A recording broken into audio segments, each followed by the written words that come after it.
দেশি পশু নিয়ে চাহিদা পূরণে প্রস্তুত খামারিরা। দেশের বিভিন্ন জেলায় হাটে বেড়েছে ক্রেতাদের পদচারণা, তবে দাম বেশি হাঁকার অভিযোগ। কাল থেকে শুরু হচ্ছে ঈদের টানা 6 দিনের ছুটি। ভোর থেকে রেল স্টেশনে ঘরমুখো মানুষের ভিড়। অফিস ছুটির পর ভিড় আরও বাড়বে। এবং দেশের লবণের সংকট নেই, বিসিকের এমন দাবি মানতে নারাজ চামড়া ব্যবসায়ীরা। উৎপাদন ও চাহিদার সরকারি হিসেবের মধ্যে গরমিল রয়েছে বলে অভিযোগ।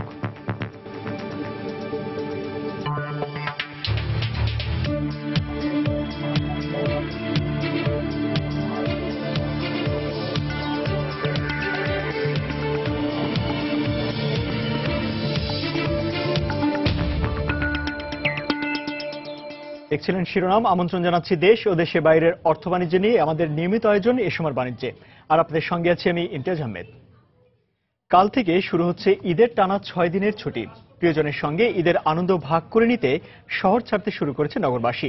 শেষ কর্মদিবসে ভোর থেকেই ঢাকার কমলাপুর ও চট্টগ্রাম রেল স্টেশনে ছিল মানুষের উপচে পড়া ভিড়। কোনো ভোগান্তি ছাড়াই সময়মতো ট্রেন ছেড়ে যাওয়ায় খুশি ঘরমুখো মানুষ। সন্তানকে বিদায় জানাচ্ছেন এই বাবা। দু একদিন পর ঈদ আনন্দে সামিল হতে তিনিও যাবেন। এমনই ছোট ছোট দৃশ্য দেখা গেল ঈদের আগে শেষ কর্মদিবসের সকালে কমলাপুর রেল স্টেশন জুড়ে।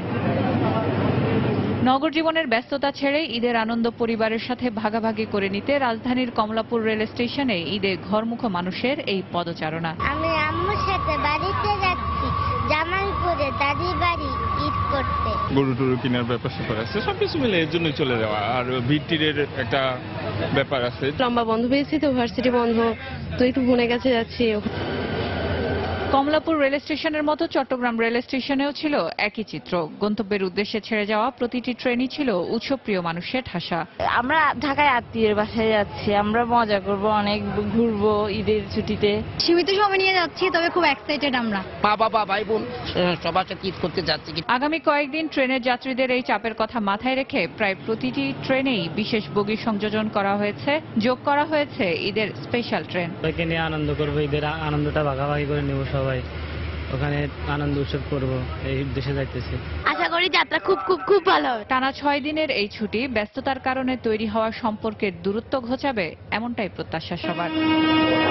ফেরিয়া সুলতানা, সময় সংবাদ, ঢাকা।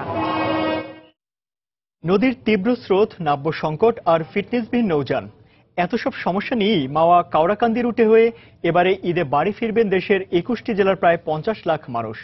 যাত্রী কল্যাণ সমিতির দাবি, উত্তাল পদ্মায় নৌযানে অতিরিক্ত যাত্রী বহন ও মালিকদের মুনাফার লোভ নিয়ন্ত্রণ করা না গেলে ঈদে ঘটতে পারে বড় কোনো দুর্ঘটনা। তবে সরকার বলছে যাত্রীদের নিরাপদে বাড়ি পৌঁছানোর সব ব্যবস্থা নেওয়া হয়েছে। মুন্সিগঞ্জ থেকে ফিরে সাইফুল ইসলামের তোলা ছবিতে আরো জানাচ্ছেন মাহমুদ রাকিব। তীব্র স্রোতের বিপরীতে শত চেষ্টা করেও যাত্রীবাহী লঞ্চটি তার গন্তব্য ঠিক রাখতে পারছে না। লঞ্চটির এই অসহায় আত্মসমর্পণের চিত্রই বলে দেয় প্রমত্তা পদ্মার মাওয়া কাওড়াকান্দি নৌরুটে চলাচল করা লঞ্চগুলোর বেহাল অবস্থার কথা। একই অবস্থা পদ্মায় চলাচল করা স্পিডবোটগুলোরও। ধারণ ক্ষমতার অতিরিক্ত যাত্রী নিয়ে বেপরোয়া গতিতে চলছে স্পিডবোট।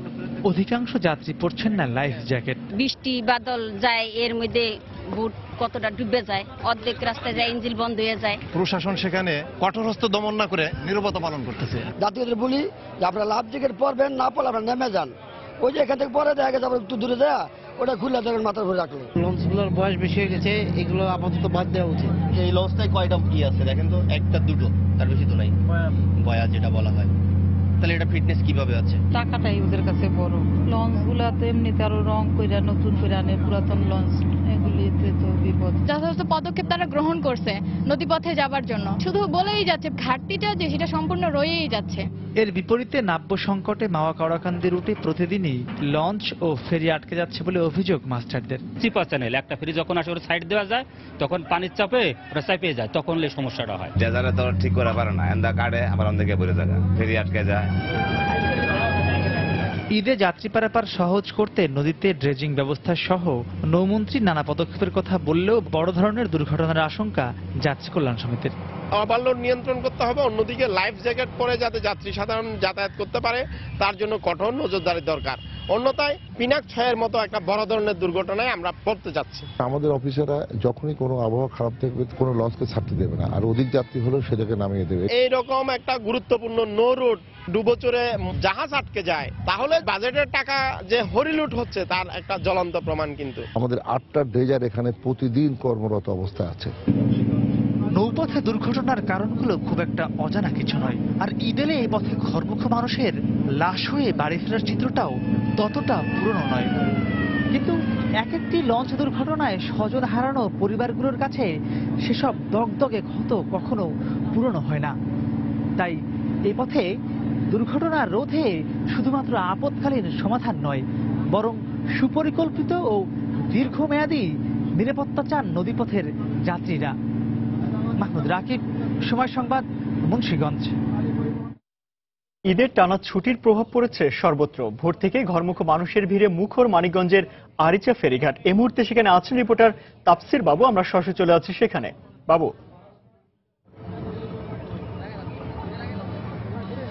ইমতিয়াজ, আসলে গত কয়েকদিনের চেয়ে বলা যায় আজকের পরিস্থিতি বেশ অনেকটাই উন্নতি হয়েছে এই পাটুরিয়া দৌলতদিয়া ফেরিঘাটে। তো আমরা রয়েছে এখন পার অংশে, যেটি হচ্ছে যে এখন যেসব বাস আসলে এই ফেরি পারাপার হতে চাচ্ছে তাদেরকে ক্ষেত্র বিশেষে 2 থেকে 2.5 ঘন্টা অপেক্ষা করতে হচ্ছে, যেটি গতকাল বা তার আগে আমরা দেখেছিলাম যে 5 থেকে 6 ঘন্টা কিংবা তারও বেশি অপেক্ষা করতে হয়েছিল। তো আজকে সকাল থেকে পরিস্থিতি অনেকটা উন্নতির দিকে এসেছে, কিন্তু তারপরেও সমস্যাটা হচ্ছে যে এই পাটুরিয়া অংশে 4টি ফেরিঘাট রয়েছে, এর মধ্যে একটি ঘাট কিন্তু এখনো পর্যন্ত বন্ধ, কারণ সেখানে যে পন্টুন রয়েছে সেই পন্টুনের সমস্যা হওয়ার কারণে সেখানে কোনো ফেরি ভিড়ছে না, এবং যার ফলে আসলে ফেরি ভিড়ে যে যানবাহনগুলো এখানে নামবে এবং নতুন করে যে যানবাহন উঠবে সেই গতিটা অনেকটা স্লো হয়ে গিয়েছে, এবং এর প্রভাবটা কিন্তু অন্যান্য যে ঘাটগুলো রয়েছে সেগুলো তো পড়ছে। আমরা বলতে পারি যে এই ঘাট থেকে অপর ঘাটে যাওয়ার পথে ফেরিগুলো আসলে কিছুটা বিলম্ব হচ্ছে, এবং যার ফলেও ট্রিপের যে টাইম সেই সময়টা বেশি লাগছে, এবং যার ফলে ভোগান্তিতে পোহাচ্ছেন এখানকার সাধারণ মানুষ। আর আজকে থেকে আমরা যেটা দেখেছি যে অনেক বেশি পরিমাণে মানুষ কিন্তু ঢাকা ত্যাগ করছেন এবং এই নদী পার হয়ে, পদ্মা নদী পার হয়ে পাটুরিয়া দৌলতদিয়া হয়ে নিজ নিজ গন্তব্যে যাচ্ছেন, এবং সেই ক্ষেত্রে যাত্রী চাপও বেশি। তো আমরা দেখেছি যে এখানে যারা কর্তৃপক্ষ রয়েছেন তারা চেষ্টা করছেন যে যাত্রীবাহী বাস যেগুলো রয়েছে সেগুলোকে যতটা কম সেগুলোকে আটকে রাখা যায় এর মধ্যে ছেড়ে দেওয়ার, কিন্তু এর ফলে যেটি হয়েছে যে যেসব ট্রাক এখানে পশুবাহী যেসব ট্রাক এসেছিল কিংবা পণ্যবাহী যেসব ট্রাক ঢাকায় ঢুকেছিল সেগুলো এখন বের হওয়ার পথে তাদেরকে কিন্তু 6-7 ঘন্টা করে অপেক্ষায় থাকতে হচ্ছে। এর বিপরীতে যাত্রীবাহী বাসগুলোকে 2-2.5 ঘন্টা কিংবা কখনো কখনো ভাগ্য সুপ্রসন্ন হলে তারা এই ফেরিগুলোতে। তো এখনো পর্যন্ত পরিস্থিতি যেরকম রয়েছে এরকম অবস্থা চললে ভোগান্তি পর্যায়ে থাকবে, কিন্তু এই বেশি ঝুঁকিপূর্ণ যেটি বন্যা বলেন, বৃষ্টি বলেন কিংবা বিভিন্ন কারণে বারবারই কিন্তু এখানে যে ঘাটগুলো রয়েছে কোনো না কোনো ঘাটে একের পর এক সমস্যা তৈরি হচ্ছেই। তো যার ফলে আমরা দেখেছি যে গত প্রায় 1 মাস যাবৎ এই সমস্যাগুলো চলছেই। তো সংশ্লিষ্টরা বলছেন যে ফেরি ঘাটগুলো যদি এখনো পর্যন্ত ঠিক মতো থাকে বাকি কয়েকটা দিন, তাহলে হয়তো ঈদ যাত্রা সহনীয় পর্যায়ে থাকবে, ভোগান্তি সহনীয় পর্যায়ে থাকবে। তো এই ছিল পাটুরিয়া ফেরিঘাট থেকে সর্বশেষ খবর। ইমতিয়াজ। দেশে পশু দিয়ে চাহিদা পূরণে প্রস্তুত দেশের খামারিরা। ভারতীয় গরু না আসায় হাটগুলোতে এবার স্থানীয় পশুই দেখা যাচ্ছে। কোরবানির সময় এগিয়ে আসায় বেড়েছে ক্রেতাদের পদচারণা। তবে ক্রেতাদের অভিযোগ, পশুপালনে খরচ বেশি, এই অজুহাতে দাম বেশি হাঁকছেন বিক্রেতারা। নাসিরউদ্দিন লিটনের তথ্য, উৎবল দেবনাথের ছবি নিয়ে ডেস্ক রিপোর্ট। 2 বছর ধরে অবৈধভাবে লাগামহীন ভারতীয় গরু আসা বন্ধ থাকায় কোরবানির চাহিদা পূরণে আগে থেকেই প্রস্তুতি নিয়েছে জেলার প্রায় 7,500 খামারি। বেশি দামের আশায় অনেক খামারি ঢাকা, চট্টগ্রাম সহ দেশের বড় বড় শহরে পশু নিয়ে রওনা হয়ে গেছেন। 1 সপ্তাহ ধরে জেলায় শতাধিক ছোট বড় হাট বসলেও অন্য বছরের তুলনায় পশু কম। বছর জুড়ে পালন করা পশু বিক্রি করে অধিক মুনাফার আশায় বেশি দাম হাঁকাচ্ছেন খামারি ও ব্যাপারীরা। এতে বিপাকে পড়েছেন ক্রেতারা। গত বছর যে গরু আমি 55,000 টাকা দিয়ে কিনেছিলাম, এই গরু এবার দাম চাইতেছে 85,000, 90,000। আমাদের ক্রেতার অনেক বাহিরে চলে গেছে। এক ছাগলে মনে করেন 2,000 2,500 টাকা বেশি। গরু মনে করেন 5 হইতে 7,000 টাকা বেশি। জেলার বাজার ব্যবস্থাপনার এই কর্মকর্তা মনে করেন শুরুতে বাজারে পশুর দাম বেশি থাকলেও সময়ের সাথে সাথে দাম ক্রেতাদের নাগালে চলে আসবে। ক্রেতা সাধারণ এখনো যাচাই বাছাই করছে যে কোন গরুটা কিনবে, কত টাকার মধ্যে কিনবে, এই জন্য বেচা কেনাটা সেরকম হচ্ছে না। কিন্তু আমার মনে হচ্ছে যে না, গত বছরের তুলনায় একটু বেশি হলেও বাজারের গরুর দাম আরেকটু নেমে যাবে। পর্যাপ্ত মজুদ থাকায় শঙ্কিত হওয়ার কোনো কারণ নেই বলে উল্লেখ করে প্রাণী সম্পদ দপ্তরের কর্মকর্তা জানান, কোরবানির ঈদকে ঘিরে লাভের আশা দেখছেন স্থানীয় খামারিরা। কোরবানির জন্য যে পশু মজুদ রয়েছে তাতে শঙ্কিত হওয়ার কোনো কারণ নেই, কারণ আমরা যেটা নিরূপণ করেছি গত বছর আমাদের কোরবানি হয়েছে 90,000 সামথিং, তো এবার আমরা লক্ষ্যমাত্রা নির্ধারণ করেছি 1 লক্ষ। আর পশুর হাটের সিন্ডিকেট প্রতিরোধ ও আইন শৃঙ্খলা রক্ষায় পর্যাপ্ত ব্যবস্থা নেওয়া হয়েছে বলে জানালেন জেলা পুলিশের শীর্ষ কর্মকর্তা। পুলিশের পক্ষ থেকে আমাদের গোয়েন্দা সংস্থার ডিবি থাকবে, জেলা বিশেষ শাখার সদস্যরা থাকবে, কমিউনিটি পুলিশের সদস্যরা থাকবে, আর জেলা পুলিশও থাকবে। গত বছর জেলায় 90,500 পশু কোরবানি হয়েছে। এবার কোরবানির জন্য প্রস্তুত 1 লাখ পশু। সময় সংবাদ, ভোলা। এদিকে দেশের অন্যান্য জেলায়ও পশুর হাট জমে উঠছে। ঈদকে সামনে রেখে সরগরম হয়ে উঠছে ফরিদপুরের 35টি পশুর হাট। প্রতিদিন বিভিন্ন স্থান থেকে ট্রাকে করে গরু আসছে এসব হাটে। ভারত থেকে গরু না আসায় দেশীয় গরুর চাহিদা বেড়েছে। সকাল থেকে গভীর রাত পর্যন্ত চলছে বিক্রি। স্থানীয় চাহিদা মিটিয়ে এসব গরু যাচ্ছে দেশের বিভিন্ন জেলায়। এদিকে হাটে বেচাকেনা নির্বিঘ্ন রাখতে সব ধরনের প্রস্তুতির কথা জানিয়েছে আইন শৃঙ্খলা রক্ষা বাহিনী।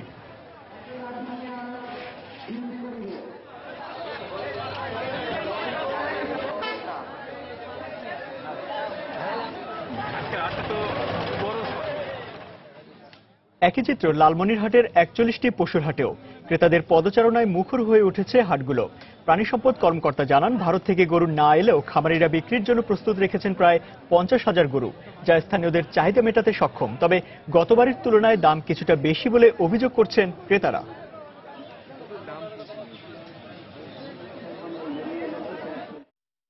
দেশে কোনো সংকট নেই, তাই অযৌক্তিকভাবে লবণের দাম বাড়ানোর চেষ্টা করা হলে কঠোর ব্যবস্থা নেওয়া হবে। বাংলাদেশ ক্ষুদ্র ও কুটির শিল্প কর্পোরেশন বিসিকের এমন হুঁশিয়ারির জবাবে লবণ মিল মালিকরা বলছেন, এরই মধ্যে লবণের সংকট হয়েছে।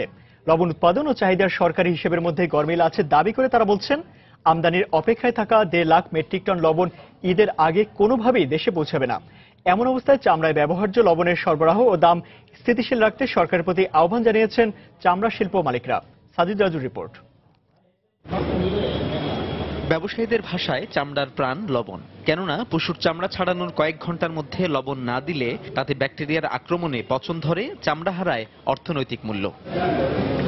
কোরবানির সময় চাহিদা বেশি থাকায় লবণের দাম বাড়িয়ে দেয় অসাধু ব্যবসায়ীরা। এবারও তার ব্যতিক্রম হয়নি। এরই মধ্যে চামড়ায় ব্যবহৃত লবণের দাম বস্তা প্রতি দ্বিগুণ হয়ে দাঁড়িয়েছে 1200 টাকায়। তবে বেসিক বলছে, উৎপাদনের তুলনায় 1.5 লাখ টন লবণের ঘাটতি পূরণে এরই মধ্যে আমদানির অনুমতি দেওয়া হয়েছে। তাই ঈদে ঘাটতি বা সংকটের কোনো সুযোগ নেই। তবে এর সাথে একমত নন লবণ ব্যবসায়ীরা। প্রায় 1 লক্ষ মেট্রিক টন প্লাস মাইনাস এটা আমাদের ঘাটতি ছিল, এবং সেটাও আমাদের আমদানি করার পারমিশন আমরা দিয়েছি, সেটা হয়ে গেছে। সুতরাং কোনো লবণেরই আমাদের কোনো ঘাটতি নেই। সরবরাহ না থাকার কারণে দাম বেড়ে গেছে। হয় দেশে লবণের চাহিদা অনেক বেশি, বিসিকের হিসাব মতে কম দেখানো হয়েছে, অথবা উৎপাদন কম হয়েছে, যার কারণে এখনই সংকট দেখা দিয়েছে। লবণ ব্যবসায়ীদের দাবি, আমদানির জন্য 4 সেপ্টেম্বর ছিল এলসি খোলার শেষ দিন। তাই আমদানির অপেক্ষায় থাকা লবণ ঈদের আগে কোনোভাবেই দেশে পৌঁছবে না। বিসিক বলছে, আমদানি নির্ভর করছে ব্যবসায়ীদের উপরই। এটা এখন নির্ভর করবে আপনাদের ওই যে ব্যবসায়ীদের উপরে, মিল মালিকদের উপরে। ওরা যত তাড়াতাড়ি এলসি ওপেন করবে, যত তাড়াতাড়ি মালটা আনবে, ততই মঙ্গল। এই কথাটা আদৌ সত্য নয়। এলসি খোলার জন্য যে বরাদ্দ দিয়েছেন 3 তারিখে রাত্রে দিয়েছেন, রোববার কাগজপত্র পেয়েছি। এখানে এলসি গুলি ওখানে যাবে, আমাদেরকে মাদার ভেসেল ভাড়া করতে হবে। আর ইন্ডিয়ার থেকে যদি একটি জাহাজ দ্রুত গতিতেও আসে, বাংলাদেশে আসতে 15 দিন সময় লাগে। ঈদের আগে আসার কোনো সম্ভাবনা নেই। তবে চামড়া ব্যবসায়ীরা চান, অযৌক্তিকভাবে যেন লবণের দাম না বাড়ানো হয়, সে ব্যাপারে সরকার ব্যবস্থা নেবেন। কেউ যেন লবণটাকে নিয়ন্ত্রণ করতেছে। আমরা সরকারকে বলবো, এই পরিস্থিতি যদি চলতে থাকে বাংলাদেশের 40% চামড়া নষ্ট হয়ে যাবে। যেভাবে হোক কোরবানির আগে যেন লবণের দামটা অবশ্যই কমানো হয়। আমদানির সময় বিদেশি মানহীন লবণ যেন দেশে না ঢোকে, সে ব্যাপারেও বাড়াতে হবে নজরদারি। সাজিদ রাজু, সময় সংবাদ, ঢাকা। রাজধানীর ওসমানী স্মৃতি মিলনায়তনে সাক্ষরতা দিবসের উদ্বোধন করছেন প্রধানমন্ত্রী শেখ হাসিনা। দর্শক, এই মুহূর্তে প্রধানমন্ত্রী বক্তব্য রাখছেন। বিটিভি ওয়ার্ল্ডের সৌজন্যে আমরা সরাসরি চলে যাব সেখানে। পাশ করছে তার জন্য তাদেরকে আমি আন্তরিক অভিনন্দন জানাই। এর থেকে এটাই প্রমাণিত হয় যে শিক্ষার প্রতি আমাদের ছেলেমেয়েদের যে আগ্রহ আছে, সুযোগ পেলে যে তারা করতে পারে, এবং এই যে তারা ফেল করবে কেন, আমার এটাই সবসময় প্রশ্ন ছিল। আমি সবসময় এটা কথাটাই বললাম যে এরা ফেল করবে কেন, সকলে পাস করবে, একটু পড়াশোনা করলেই পাস করবে, এবং সেটাই তারা প্রমাণ করেছে। আমি বলবো যে অশিক্ষার অন্ধকার থেকে আমাদের জাতি আলোর পথে যাত্রা শুরু করেছে। শিক্ষা অঙ্গনে এখন একটা সবথেকে মজার ব্যাপার হলো যে সারা বিশ্বব্যাপী আপনারা জানেন যে ছেলে মেয়ে সমতা আনো বলে, আমাদের দেশে কিন্তু ঘটনা এখন উল্টো। এখন মেয়েদের সংখ্যা বেড়ে গেছে শিক্ষার্থী, ছেলের সংখ্যা একটু কমে গেছে, কাজে এখন আমাদের ছেলেদের সংখ্যাটা বাড়াতে হবে, তাহলেই সমতাটা আসবে। জাতির পিতা একটা যুদ্ধ বিধ্বস্ত দেশ যখন গড়ে তোলে, তখন যে তিনি মানে প্রাথমিক শিক্ষাকে জাতীয়করণ করেন এবং তার পদাঙ্ক অনুসরণ করে আমরা উদ্যোগ নেই, এবং 2013 সালে দেশের 26,193টি বেসরকারি প্রাথমিক বিদ্যালয় আমরা জাতীয়করণ করি, এবং 1,08,200 শিক্ষকের চাকরি আমরা সরকারি করে দিই। ইতিমধ্যে আপনারা জানেন যে সকলের বেতন ভাতাও আমরা বৃদ্ধি করে দিয়েছি প্রায় 123 পর্যন্ত। 96 সালে সরকার এসে আমরা দেখলাম যে আমাদের সাক্ষরতার হার ছিল মাত্র 45। আমরা উদ্যোগ গ্রহণ করি, এবং এক্ষেত্রে কিছুক্ষণ আগে আমাদের মাননীয় প্রাথমিক শিক্ষা মন্ত্রণালয়ের মন্ত্রী যে কথাটা বললেন যে জনগণকে সম্পৃক্ত করা, আমরা একটা উদ্যোগ তখন নিয়েছিলাম। আমাদের যে ছাত্রলীগ ছাত্র সংগঠন, তাদের হাতে আমি খাতা ও কলম তুলে দিয়েছিলাম, এবং তাদের উপরে একটা নির্দেশ ছিল যারা পড়াশোনা করছে, যেমন এসএসসি পরীক্ষা দিল অথবা মানে বিশ্ববিদ্যালয়ে পরীক্ষা দেওয়ার পরে যে একটা সময় থাকে হাতে, যে কটা দিন সময় থাকে, তারা নিজ নিজ এলাকায় যেয়ে প্রত্যেকে অন্ততপক্ষে 5 জন নিরক্ষরকে স্বাক্ষর জ্ঞান দেবে। আর যে যত বেশি স্বাক্ষর জ্ঞান দিতে পারবে, তো পরবর্তীতে যখন কাউন্সিল হবে এবং যখন আমরা ছাত্রদের পোস্ট বন্টন করব, যে সব থেকে বেশি সংখ্যক মানুষ নিরক্ষর মানুষকে স্বাক্ষর জ্ঞান দিতে পারবে, সে ভালো পদ পাবে। এবং এই কাজটা করার ফলে আমরা দেখলাম যে আমরা খুব দ্রুত সাক্ষরতার হার, অন্তত একেবারে শুধু স্বাক্ষর জ্ঞানটা, এটা ব্যাপকভাবে আমরা দিতে পেরেছিলাম। তাছাড়া অনানুষ্ঠানিক শিক্ষা, উপানুষ্ঠানিক শিক্ষা, মসজিদ ভিত্তিক শিক্ষা, এই সমস্ত কারিকুলাম আমরা হাতে নিয়েছিলাম, এবং আমাদের সুনির্দিষ্ট লক্ষ্য ছিল যে একটা জেলাকে আমরা নিরক্ষরতা মুক্ত জেলা হিসেবে ঘোষণা দেব, অর্থাৎ অন্তত 45 বছর পর্যন্ত যাদের বয়স, তারা কেউ নিরক্ষর থাকবে না। এই উদ্যোগের ফলে খুব দ্রুত আমরা কিন্তু সাক্ষরতার হার বাড়াই প্রায় 65.5, যার জন্য তখনও আমাদের ইউনেস্কো সাক্ষরতা পুরস্কার দিয়েছিল 1998 সালে। আমাদের দুর্ভাগ্য যে আমরা যে সাক্ষরতার হার বাড়িয়ে দিয়ে গেলাম, আর এই যে আমরা কর্মসূচিটা বাস্তবায়ন করে যাচ্ছিলাম, অনেকগুলি জেলাকে আমরা নিরক্ষরতা মুক্ত ঘোষণা দিয়েছিলাম, 2001-এ আওয়ামী লীগ সরকারে আসতে পারেনি, তখন এসেছিল বিএনপি জামাত জোট সরকার। অত্যন্ত দুর্ভাগ্য যে আমাদের এই সমস্ত উদ্যোগগুলি তারা সবই বন্ধ করে দেয়, আর এর ফলাফল এই দাঁড়ায় যে সাক্ষরতার হার আবার কমে যায়। 2009 যখন আমরা সরকার গঠন করি, তখন এসে দেখলাম যে সাক্ষরতার হার মাত্র 44, অর্থাৎ 65 থেকে নেমে 44-এ দাঁড়িয়েছে। তখনই আমরা উদ্যোগ নিই যে কিভাবে এটা আমরা বাড়াতে পারি। তবে ইতিমধ্যে আমাদের সাক্ষরতার হার বেড়েছে, আমাদের প্রায় 71% আমরা অর্জন করেছি সাক্ষরতার হার। তবে এটাকে আরো বেশি আমরা বাড়ানোর জন্য বিভিন্ন পদক্ষেপ নিচ্ছি, এবং সেভাবে আমাদের অনেক কর্মসূচি আমরা বাস্তবায়ন করছি। এবং ছেলে মেয়েদের পড়াশোনা, বাবা মাকে বই কিনতে হয় পয়সা খরচা করে, কিন্তু এখন কিন্তু সেটা কিনতে হয় না, সে দায়িত্বটা আমরা নিয়েছি, আওয়ামী লীগ সরকার নিয়েছে, আমরা করছি। গত 7 বছরে আমরা বিনামূল্যে 193 কোটি বই ইতিমধ্যে বিতরণ করেছি। এই 2016 পহেলা জানুয়ারিতে আমরা বই দিই। আপনারা জানেন যে 2016 পহেলা জানুয়ারিতে বই বিতরণ করা অত্যন্ত কষ্টকর ছিল, কারণ সেই সময় 2015-তে যেভাবে বিএনপি জোট মিলে জ্বালাও পোড়াও নানা ধরনের কর্মকাণ্ড করছিল, তাতে সেই সময় বই পাঠানো অত্যন্ত দুরূহ ব্যাপার ছিল। কিন্তু তারপরেও আমরা 2015 জানুয়ারিতে বই পাঠাই। আবার 2016-তে আমরা জানুয়ারি মাসে একেবারে পহেলা জানুয়ারি ছাত্রছাত্রীদের বই তুলে দিই। এবারেও আমরা 33,37,00,000 62,772খানা বই 1 জানুয়ারি আমাদের ছাত্রছাত্রীদের হাতে তুলে দিচ্ছি। সেই সাথে সাথে আমরা প্রাথমিক শিক্ষারও কার্যক্রম শুরু করেছি এবং সেখানে আমরা বই দিয়েছি এবং আমাদের প্রাথমিক বিদ্যালয় 10,87,19,997টি বই তারা বিতরণ করেছেন এবং প্রাথমিক ও গণমুখী শিক্ষার প্রসারে আমরা বিভিন্ন পদক্ষেপ ইতিমধ্যে বাস্তবায়ন করে যাচ্ছি। যেমন 2010 সালে আধুনিক বিজ্ঞানসম্মত জাতীয় শিক্ষানীতি আমরা প্রণয়ন করেছি, যে শিক্ষানীতিমালা অত্যন্ত আধুনিক যুগোপযোগী, যেখানে এমনকি ধর্মীয় শিক্ষাকে আমরা বাধ্যতামূলক করেছি। এতে প্রাথমিক শিক্ষার্থীর মানসিক বিকাশ, আচরণ এবং ভাষা শেখানোর মৌলিক স্তর হিসেবে বিবেচিত হয়েছে এবং আমরা ভোকেশনাল ট্রেনিংকে সবথেকে গুরুত্ব দিয়েছি। আমরা আপনারা জানেন যে 75 সালে আমি আমার মা, বাবা, ভাই আমাদের সবাইকে হারিয়েছি। আমরা 2টা বোন। আমাদের যে সম্পত্তি এবং 32 নম্বর বাড়িটি আমরা সবই একটা ট্রাস্ট করে দিয়েছি। বাড়িটি আমরা মিউজিয়াম করেছি আর যা কিছু টাকা পয়সা পেয়েছিলাম সেটাতে আমরা একটা ট্রাস্ট ফান্ড গঠন করি এবং ওই ট্রাস্ট ফান্ড গঠন করার পর থেকে এটা 94 সাল থেকে আমরা শুরু করি। যে আমাদের মূল লক্ষ্যটা ছিল যে শিক্ষা খাতে আমাদের বৃত্তি প্রদান করা এবং সমগ্র বাংলাদেশে আমরা ব্যাপকভাবে বৃত্তি দিয়ে যাচ্ছি। এখনো আমরা প্রায় 1500-র উপর ছাত্রছাত্রীকে বৃত্তি দিই এবং এখানে অনেক প্রতিবন্ধীরাও আছে, তাদেরকে আমরা দিয়ে থাকি। এখানে সর্বনিম্ন 500 টাকা, সর্বোচ্চ 2000 টাকা এভাবে আমরা বৃত্তি দিয়ে যাচ্ছি, যাতে ছেলে মেয়েদের যারা দরিদ্র ছেলে মেয়ে তাদেরকে আমরা এই সহযোগিতাটা করে যাই। কারণ তখন তো সরকারি ছিলাম না, কিভাবে সাহায্য করব, সেই চিন্তা থেকেই কিন্তু আমরা 2 বোন এই উদ্যোগটা নিয়ে এবং সেটা এখনো বাস্তবায়ন আমরা করে যাচ্ছি। কাজে যারা দরিদ্র মেধাবী ছাত্রছাত্রী তারা এই বৃত্তি অনেকে ইতিমধ্যে খুব ভালোভাবেই নিজের জীবনকে গড়ে তুলতে সক্ষম হয়েছে। আর সেই চিন্তা থেকেই আমরা এখন যে বৃত্তিগুলি দিচ্ছি, ইতিমধ্যে আমরা যেমন প্রাথমিক, মাধ্যমিক, উচ্চশিক্ষা, এমনকি মাস্টার্স ডিগ্রি, এমনকি কেউ যদি আরও উচ্চশিক্ষা গ্রহণ করতে চায় অর্থাৎ পিএইচডি বা অন্য কোনো গবেষণা করতে চায়, সেখানেও আমরা কিন্তু বৃত্তি দেওয়ার ব্যবস্থা করেছি। উপবৃত্তি এবং বৃত্তি আমরা দিয়ে যাচ্ছি। প্রায় 1,28,00,000 ছাত্রছাত্রীদের বৃত্তি প্রদান করা হচ্ছে। আর প্রধানমন্ত্রী শিক্ষা সহায়তা ট্রাস্ট ফান্ড নামে আমরা একটা ফান্ড করেছি, 1000 কোটি টাকা, সেখানে আমাদের সিড মানি আমরা কিছু অনুদানও জোগাড় করছি এবং সেখান থেকেও আমরা বিশেষ করে উচ্চশিক্ষা ক্ষেত্রে এই বৃত্তিটা আমরা দিয়ে যাচ্ছি।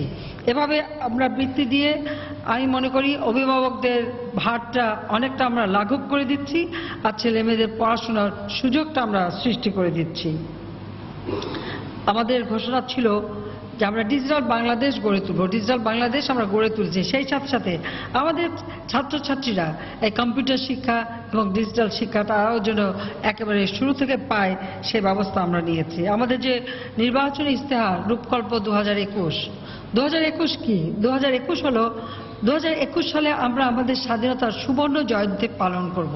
কাজে আমরা একটা লক্ষ্য স্থির করেছি যে 2021 সালের মধ্যে বাংলাদেশকে আমরা শিক্ষা, দীক্ষা, সব অর্থনৈতিকভাবে সব দিক থেকে উন্নত করব এবং সেই লক্ষ্য নিয়ে এই 2021 আমাদের ঘোষণা।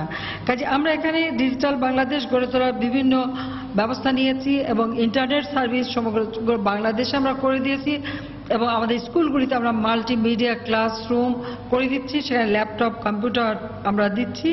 এভাবে আমরা প্রতিটি এলাকা ভিত্তিক আমরা কিন্তু এই কাজগুলি করে যাচ্ছি এবং আমরা সারা দেশে এখানে প্রায় প্রাথমিক শিক্ষা সংশ্লিষ্ট 1109টি দপ্তরে ইতিমধ্যে ইন্টারনেট সংযোগ দেওয়া হয়েছে। সারা দেশে 4090টি প্রাথমিক বিদ্যালয়ে মাল্টিমিডিয়া ক্লাসরুম চালু করতে ল্যাপটপ, মাল্টিমিডিয়া প্রজেক্টর সরঞ্জাম দেওয়া হয়েছে। সারা দেশে অভিন্ন প্রশ্নপত্রে প্রাথমিক শিক্ষা সমাপনী ও জুনিয়র স্কুল সার্টিফিকেট পরীক্ষা পদ্ধতি প্রবর্তন করেছি। এখন থেকে উপবৃত্তি প্রাপ্তির সংখ্যা আমি আগে বলেছি যে এখন 1,30,00,000 এবং আমাদের প্রাথমিক স্তরে আমরা দিচ্ছি 452 কোটি টাকা ব্যয়ে মৌলিক সাক্ষরতা প্রকল্প 64 জেলা নামে প্রকল্প বাস্তবায়ন করা হচ্ছে। সরকারি প্রাথমিক বিদ্যালয়ের প্রধান শিক্ষকের পদ 2014 সালে 2য় শ্রেণীতে উন্নীত করি। সহকারী শিক্ষকের বেতনও 1 ধাপ বাড়ানো হয়েছে। তবে রাজধানী ওসমানী স্মৃতি মিলনায়তনে সাক্ষরতা দিবস উদ্বোধনী অনুষ্ঠানে বক্তব্য রাখছেন প্রধানমন্ত্রী শেখ হাসিনা। বিটিভি ওয়ার্ল্ডের সৌজন্যে আমরা সরাসরি ছিলাম সেখানে। আবারও ফিরছি এ সময়ের বাণিজ্যে। ঢাকার ট্যানারি মালিকদের কাছ থেকে টাকা না পাওয়ায় কোরবানির ঈদে ব্যবসা নিয়ে উদ্বিগ্ন দিনাজপুরের চামড়া ব্যবসায়ীরা। ঢাকায় ট্যানারি শিল্প স্থানান্তরের প্রভাব পড়েছে জেলার শহরগুলোতে। তারপর রয়েছে লবণের বাড়তি দাম। চামড়ার সঠিক দাম না পেলে ভারতে চামড়া পাচারের সম্ভাবনা রয়েছে বলে মনে করছে চামড়া মালিক সমিতি। গোলাম নবী দুলালের তথ্য ও মনজিদ আলম শিমুলের ছবি নিয়ে ডেস্ক রিপোর্ট। উত্তরের অন্যতম বৃহত্তম চামড়ার বাজার দিনাজপুর শহরের রামনগর চামড়া মার্কেট। এই মার্কেটে দিনাজপুর, ঠাকুরগাঁও, পঞ্চগড় ও নীলফামারী সহ বিভিন্ন জেলা থেকে চামড়া বিক্রি করতে আসেন খুচরা ব্যবসায়ীরা। কোরবানির সময় লক্ষাধিক চামড়া এখানে আসে, আর সব চামড়া পাঠানো হয় ঢাকায়। লেনদেন হয় মৌখিক ও বাকিতে। গত বছরের টাকা এখনো না পাওয়ায় দুশ্চিন্তায় রয়েছেন চামড়া ব্যবসায়ীরা। গত বছরে আমরা চামড়া কুরবানি ঈদে বিক্রি করেছি, সারা বছর কিন্তু আমরা পেমেন্ট পাইনি। নামসাম কিছু টাকা পাইছি আর কি, এই টাকা দিয়ে মনে করেন যে ব্যবসা চালু করা যায় না। এই ব্যবসাটাতে মনে করেন যে আমরা এমন বিক্রেতা পড়ে গেছি যে জীবন বাঁচা আমাদের কঠিন দায় হয়ে গেছে। মৌসুমী ব্যবসায়ীরা বলছেন কয়েকদিন পরই কোরবানির ঈদ, কিন্তু ব্যবসায়ী সমিতির কাছ থেকে এখনো কোনো নির্দেশনা না পাওয়ায় শঙ্কায় রয়েছেন তারা। ঢাকায় যে চামড়ার ট্রেনারি শিফট হচ্ছে আলাদা জায়গায়, এই জন্য ট্রেনারিওয়ালারা এই অজুহাতে আমাদের টাকা গোটা বছর দেয়নি। আমরা ওই আস্থাটা পাইনি। এখনো ঈদের কয়দিন বাকি রয়েছে, এখনো টাকা কিভাবে পেমেন্ট হবে, টাকা পাবো কিনা এখনো কোনো আস্থা নাই। চামড়া ব্যবসায়ী মালিক সমিতির আশঙ্কা, পাওনা টাকা না পেলে এখানকার চামড়ার বাজারে ধস নামতে পারে। চামড়া শিল্প ধ্বংসের দ্বার প্রান্তে গতবার থেকে দুর্যোগ শুরু হয়েছে। ট্যানারি শিফটিং এর ব্যাপারটি খুব প্রকটভাবে এটার মধ্যে প্রভাব ফেলেছে এবং বায়ারদের ক্ষেত্রে, বিক্রির ক্ষেত্রে। দিনাজপুরের রামনগর এলাকায় রয়েছে 2.5 শতাধিক চামড়া ব্যবসায়ী। সময় সংবাদ, দিনাজপুর। আন্তর্জাতিক বাজার দর এবং দেশের চামড়া শিল্পের বর্তমান অবস্থার কথা বিবেচনা করে কোরবানির পশুর চামড়ার দাম নির্ধারণ করার কথা জানিয়েছেন চামড়া শিল্প মালিকরা। গতকাল রাজধানীর ধানমন্ডিতে Bangladesh finished leather goods and footwear exporters অ্যাসোসিয়েশনের কার্যালয়ে চামড়ার দাম নির্ধারণ উপলক্ষে আয়োজিত বৈঠকের আগে সংগঠনটির চেয়ারম্যান এই কথা জানান। এ সময় আগামী শুক্রবার সকাল 10টায় আনুষ্ঠানিকভাবে চামড়ার দাম ঘোষণা করা হবে বলেও জানান তিনি। সবকিছু মিলিয়ে আমরা বিপর্যস্ত আছি। ইলেকট্রিসিটির দাম বেড়েছে, গ্যাসের দাম বেড়েছে, লবণের দাম বেড়েছে। চামড়া যেন কোনোভাবে নষ্ট না হয় এবং সেগুলা কেনার ক্ষেত্রেও আমরা যারা ছোট ব্যবসায়ী আছেন তারা যেন চামড়ার দামটা সহনশীলতার পর্যায়ে রাখে, কারণ আন্তর্জাতিক বাজারের চামড়ার দাম খুবই কম। সেটা বিবেচনায় রেখে যেন তারা চামড়া ক্রয় করে এবং এই চামড়া ক্রয় করতে যে তারা কোনো অবস্থাতেই যেন লবণ লাগাতে গাফিলতি না করে। ঈদের ছুটির আগে শেষ ব্যাংকিং কার্যদিবস আজ। শেষ দিনে সকাল থেকেই ব্যাংকগুলোতে দেখা গেছে গ্রাহকদের ভিড়। 6 দিনের টানা ছুটির কারণে গ্রাহকরা তাদের প্রয়োজনীয় ব্যাংকিং সেবা নিতে সকাল থেকেই ভিড় জমিয়েছেন শেষ দিনে। অন্যান্য দিনের মতো আজও বিকেল 4টা পর্যন্ত গ্রাহক সেবা দেবে ব্যাংকগুলো। তবে কেন্দ্রীয় ব্যাংকের বিশেষ নির্দেশে আগামী শুক্র, শনি ও রোববার কোরবানির পশুর হাট এবং তৈরি পোশাক সহ রপ্তানিমুখ শিল্পের লেনদেন হয় এমন ব্যাংক শাখা কার্যক্রম খোলা থাকবে। এবারেও ঈদের টানা ছুটিতে সার্বক্ষণিক চালু থাকবে এটিএম বুথের সেবা।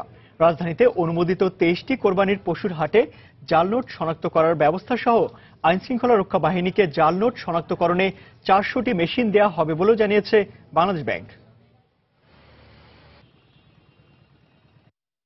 ঢাকা মহানগরীর পশুর হাটের সাথে বা কাছাকাছি যে বাণিজ্যিক ব্যাংকের শাখাগুলো আছে, সেই বাণিজ্যিক ব্যাংকের শাখাগুলো 10, 11 এবং 12 এই 3 দিন সেখানে সান্ধ্য ব্যাংকিংও চালু থাকবে।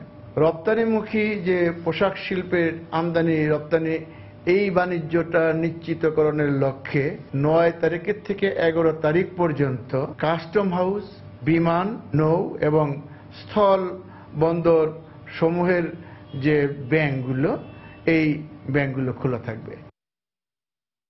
দর্শক, এই মুহূর্তে রাজধানীর মতিঝিলে ব্যাংক পাড়ায় রয়েছেন সহকর্মী জুবায়ের ফয়সাল। শেষ কার্যদিবসের বিস্তারিত জানতে সরাসরি চলে যাচ্ছি তার কাছে। জুবায়ের। ইমতিয়াজ, আপনাকে ধন্যবাদ। আজকে ঈদের আগে সবশেষ কার্যদিবসে আমি এখন অবস্থান করছি রাষ্ট্রায়ত্ত ব্যাংক জনতা ব্যাংকের মতিঝিল শাখা, এবং এটি একটি কর্পোরেট শাখা এবং এখান থেকে বৈদেশিক বাণিজ্য এবং যে গার্মেন্টসগুলো রয়েছে সেখানকার অনেক বেশ কয়েকটি কারখানার হিসাব এখান থেকে পরিচালনা করা হয়।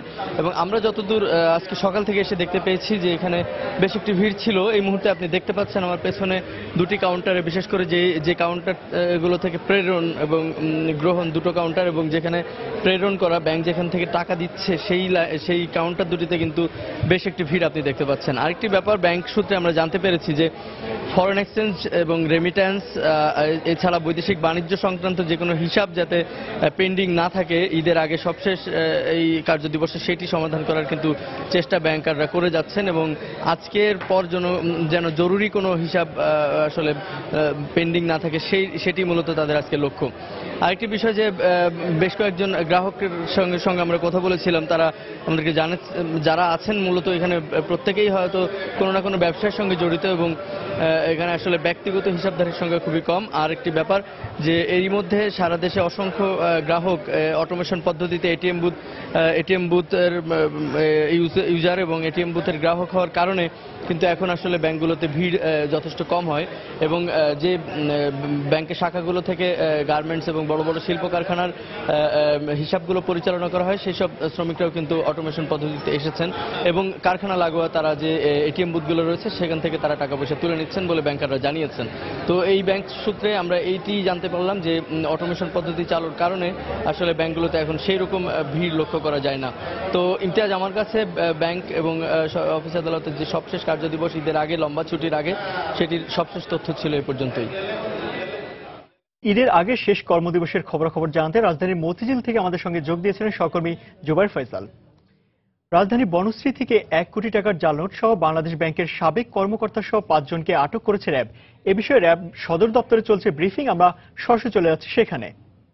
5 জন আসামি এবং 1,03,23,800 টাকার মতো আমরা এখন পর্যন্ত আমরা জাল টাকা উদ্ধার করতে পেরেছি। এবং এছাড়াও আমরা এর সাথে সাথে জাল টাকা তৈরির সাথে যে সমস্ত যন্ত্রপাতি ব্যবহার করা হয়, যেমন প্রথম দরকার একটি সফটওয়্যার ল্যাপটপ, এই ল্যাপটপ পেয়েছি যেখানে এই জাল টাকার সফটওয়্যারগুলো ছিল। আমরা আরও পেয়েছি নিরাপত্তা সুতা, বঙ্গবন্ধুর জলছাপ সংবলিত নিরাপত্তা সুতা, বিভিন্ন কাগজ, পেপারস, কালি, প্রিন্টার, লেমিনেটিং মেশিন, বিভিন্ন ধরনের ডাইস, যে ডাইসগুলো নিখুঁত টাকা তৈরির জন্য ব্যবহৃত হয়, এই ধরনের ডাইস, এবং একই সাথে নিরাপত্তা সুতা, যে সুতাগুলো আপনার টাকার ভিতরে তারা খুব সুন্দরভাবে ব্যবহার করছে, এবং নানাবিধ কেমিক্যাল যেগুলো ব্যবহার করা হয়, আমরা এগুলো বেশ বিপুল পরিমাণ উদ্ধার করেছি। আমরা সবগুলো হয়তো এখানে আনতে পারিনি, আরও বেশ কিছু জিনিসপত্র রয়ে গেছে। আমরা এই জাল টাকার তাদের সাথে কথাবার্তা বলে যেটুকু তথ্য পেয়েছি যে ঈদকে সামনে রেখেই তো মূলত তাদের ব্যবসাগুলো বেশ গরম হয়ে ওঠে। সারা বছর তারা করলেও ঈদের সময়টাতে তারা বেশ ভালো ব্যবসা করে, এবং এইভাবে এইবারের ঈদে ইতিমধ্যেই এই কয়েকজনের মধ্যে যেটুকু হিসাব নিয়ে বোঝা গেল 1 কোটি টাকার মতো তারা অলরেডি বাজারে ছেড়ে দিয়েছে, এবং আরও 2 কোটি টাকা তারা ছাড়ার প্রস্তুতি নিচ্ছিল। তাদের বোঝা যাচ্ছে যে এই দলগুলো বেশ সক্রিয়, এবং এই বাজারে তারা বেশ ভালোভাবেই জাল টাকা নোট ছাড়ার পরিকল্পনা করছিল এবং সক্রিয় ছিল, কাজ করে যাচ্ছিল। আমরা আসামি আব্দুর রশিদ, যে একজন প্রাক্তন সরকারি ব্যাংকের চাকরিচ্যুত কর্মকর্তা, তাকে যখন আমরা প্রশ্ন করলাম যে কেন এই লাইনে এসেছেন, সে তার চাকরিচ্যুতির বিভিন্ন গল্প বলল, এবং পরবর্তীতে আসলে সে চাকরিচ্যুতির পরে 2 বছর জেল খেটেছিল। জেল খাটার পরে একটা সময় সে কাটাবনে প্রেসের ব্যবসা শুরু করে, প্রিন্টিংয়ের ব্যবসা শুরু করে, এবং জেলে থাকা অবস্থায় তার সাথে পরিচয় হয়েছিল এই জাল টাকা তৈরির। তাকে গুরুজ্জামান নামে চেনে, যদিও তার নাম হচ্ছে নুরুজ্জামান। আসলে সে জাল টাকা তৈরিতে গুরু বলেই তাকে তারা গুরুজ্জামান বলে, এবং সে ছিল ভারতীয় মুদ্রা তৈরির একজন অন্যতম এক্সপার্ট, এবং তাদের সকলেরই বক্তব্য বর্তমানে আরও অনেক জাল টাকা তৈরির চক্র তৈরি হয়েছে, কিন্তু এই নুরুজ্জামান বা গুরুজ্জামান যাকে বলছে সে ছিল এই ভারতীয় জাল টাকা তৈরির একজন অন্যতম লিডার বা নেতা গোছের লোক, এবং সে কোঅর্ডিনেটর ছিল। তো পরবর্তীতে এই আব্দুর রশিদ যখন কাটাবনে প্রিন্টিং প্রেসের ব্যবসা করত, তখন তার কাছে এই জলছাপ দেওয়ার জন্য এই নুরুজ্জামান এসে দেখা করে, এবং একসময় ভারতীয় রাজধানী বনশ্রী থেকে 1 কোটি টাকার জাল নোট সহ বাংলাদেশ ব্যাংকের সাবেক কর্মকর্তা সহ 5 জনকে আটক করেছে র্যাব। আর সে বিষয়ে র্যাব সদর দপ্তরে চলছে ব্রিফিং। আমরা Ben 10, Powerpuff girls, Tom and জেরির মতো কার্টুন নেটওয়ার্কের জনপ্রিয় চরিত্রগুলো নিয়ে নতুন পণ্য বাজারজাত শুরু করেছে বেঙ্গল পলিমার ওয়্যার্স লিমিটেড। এ উপলক্ষে সম্প্রতি রাজধানীর একটি হোটেলে এক অনুষ্ঠানের আয়োজন করা হয়। এতে প্রধান অতিথি হিসেবে উপস্থিত ছিলেন বাণিজ্যমন্ত্রী তোফায়েল আহমেদ। এছাড়া বেঙ্গল গ্রুপের চেয়ারম্যান মোর্শেদ আলম সহ প্রতিষ্ঠানটির ঊর্ধ্বতন কর্মকর্তারা সময় উপস্থিত ছিলেন।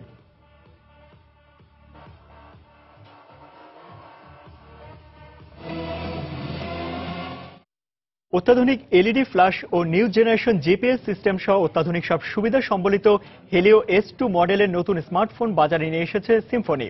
সম্প্রতি রাজধানীর একটি শপিং মলে নতুন এই স্মার্টফোনের উদ্বোধন করা হয়। এ সময় এডিসন গ্রুপের জ্যেষ্ঠ পরিচালক রেজওয়ানুল হক ও বিপণন বিভাগের পরিচালক আশরাফুল হক সহ প্রতিষ্ঠানটির ঊর্ধ্বতন কর্মকর্তারা উপস্থিত ছিলেন। গ্রাহকদের নতুন এই স্মার্টফোনটি 15,990 টাকায় কিনতে পারবেন।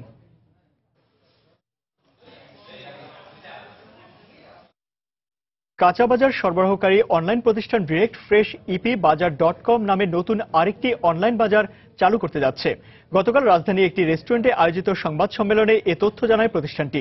ডিরেক্টর ফ্রেশের চেয়ারম্যান স্যাম ব্রেডফিল্ড জানান, এখান থেকে ক্রেতারা বাজার দরের চেয়ে কম দামে দৈনন্দিন কাঁচা বাজার সহ অন্যান্য খাদ্যদ্রব্য কেনাকাটা করতে পারবেন। অনলাইনে দেয়া অর্ডার ঘরে বসেই পেয়ে যাবেন ক্রেতারা। ঢাকার বাইরে কার্যক্রমে অন্যান্য জেলা শহরেও এর শাখা চালু করা হবে। সংবাদ সম্মেলনে অংশীদার প্রতিষ্ঠানটির কর্মকর্তারাও উপস্থিত ছিলেন। এই ছিল সময়ের বাণিজ্যে। যে কোনো খবর পেতে ভিজিট করুন সময়নিউজ.tv আর সঙ্গে থাকুন সময়ের।